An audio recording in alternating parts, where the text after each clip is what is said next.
Kejaksaan Agung dan Istana memberikan tanggapannya mengenai pernyataan pengacara Hotman Paris Hutapea yang mengklaim kliennya, mantan Mendikbudristek Nadiem Makarim tak melakukan korupsi. Adapun Nadiem sendiri telah ditetapkan jadi tersangka dalam kasus dugaan korupsi pengadaan Ceromebok dan telah ditahan di Rutan Salemba. Kepala Pusat Penerangan Hukum, Kapus Penkum, Kejagung Anang Supriyatna dalam keterangan pada Sabtu 6 September enggan berkomentar banyak terkait klaim Hotman tersebut. Menurut Anang, kasus yang menjerat Nadiem ini masih berproses di tahap penyidikan. Ia pun meminta semua pihak untuk menghormati proses hukum agar berjalan sesuai ketentuan. Anang memastikan bahwa Kejagung tetap menghormati asas praduga tak bersalah terhadap Nadiem dalam kasus Ceromebok ini. Ditambahkan olehnya bahwa Kejagung masih terus mendalami fakta-fakta terkait kasus korupsi Ceromebok ini. Sementara itu, Kepala Komunikasi Kepresidenan, PCO, Hasan Nasbi saat dikonfirmasi terkait hal ini menyatakan bahwa pemerintah tak akan melakukan intervensi pada proses hukum yang menjerat Nadiem. Hasan berujar, pihaknya menyerahkan sepenuhnya proses penanganan kasus pada penegak hukum. Sebelumnya, Hotman Paris menyatakan bahwa Nadiem Makarim tak melakukan tindak pidana korupsi pengadaan Ceromebok di Kemendikbudristek. Hotman bahkan meminta pada Presiden Prabowo Subianto agar memanggil Kejaksaan Agung dan meminta gelar perkara kasus Nadiem dilakukan di Istana Kepresidenan. Ia menegaskan, Nadiem sama sekali tak menerima sepeser pun ataupun melakukan markup dan memperkaya diri dalam kasus ini. Hotman mengklaim dirinya bisa membuktikannya dalam waktu 10 menit kepada Prabowo. Adapun kasus dugaan korupsi pengadaan Ceromebok di Kemendikbudristek ini diperkirakan mengakibatkan kerugian negara mencapai 1,98 triliun rupiah.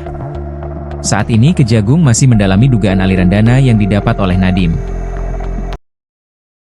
Bapak Prabowo Presiden Republik Indonesia, kalau memang Bapak benar-benar mau menegakkan keadilan, tolong panggil kejaksaan dan panggil saya sebagai kuasa hukum dari Nadiem Makarim,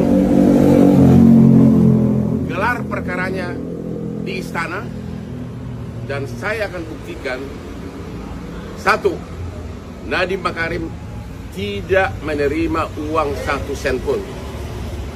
Dua, tidak ada markup dalam pengadaan laptop. Tiga, tidak ada yang diperkaya. Sekali lagi, saya hanya membutuhkan 10 menit untuk membuktikan itu di depan Bapak Prabowo, Presiden Republik Indonesia, yang pernah jadi klien saya 25 tahun. Seluruh rakyat Indonesia ingin agar benar-benar hukum ditegakkan, dan inilah saatnya saya akan membuktikan bahwa Nadiem Makarim tidak melakukan tindak pidana korupsi. Tapi kenapa dia ditahan? Kenapa dia ditahan? Tolong perkaranya pertama kali digelar di istana.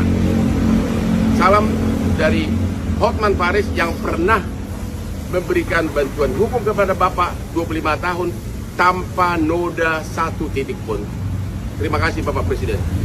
Kejaksaan Agung dan Istana memberikan tanggapannya mengenai pernyataan pengacara Hotman Paris Hutapea yang mengklaim kliennya, mantan Mendikbudristek Nadiem Makarim, tak melakukan korupsi. Adapun Nadiem sendiri telah ditetapkan jadi tersangka dalam kasus dugaan korupsi pengadaan Chromebook dan telah ditahan di Rutan Salemba.